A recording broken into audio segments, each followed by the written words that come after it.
94-year-old Val Fell still lives at home alone with a little outside help. Tea or coffee?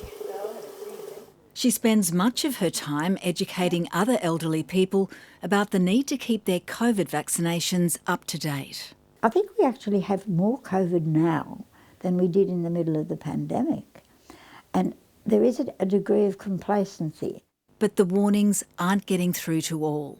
I've had COVID twice now, so I thought, well, if I'm going to get it, I'm going to get it. People have got a bit tired of hearing about it and maybe they're not being very sensible. With almost 200 deaths nationwide last week alone, the stakes are high. I think we've all become a bit COVID fatigued, and so I think the idea of having another booster, but we know it does work, and particularly for aged care homes, which are high-risk locations. Nationally, just over half of aged care residents have received a booster shot in the past 6 months. On a state-by-state breakdown, the ACT has the highest rate at almost 63%.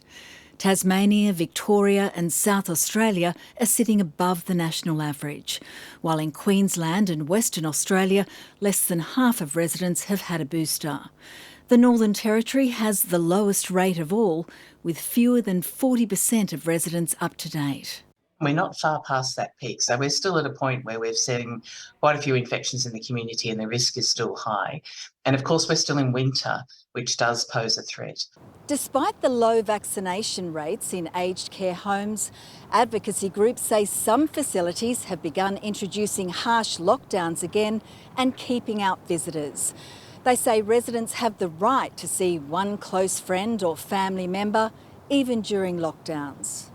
Val Fell has had 5 jabs so far. I know some people who've only had 2, and I sort of really feel that they are putting themselves and other people at risk. Doing her bit to keep the community safe. Jean Kennedy, ABC News.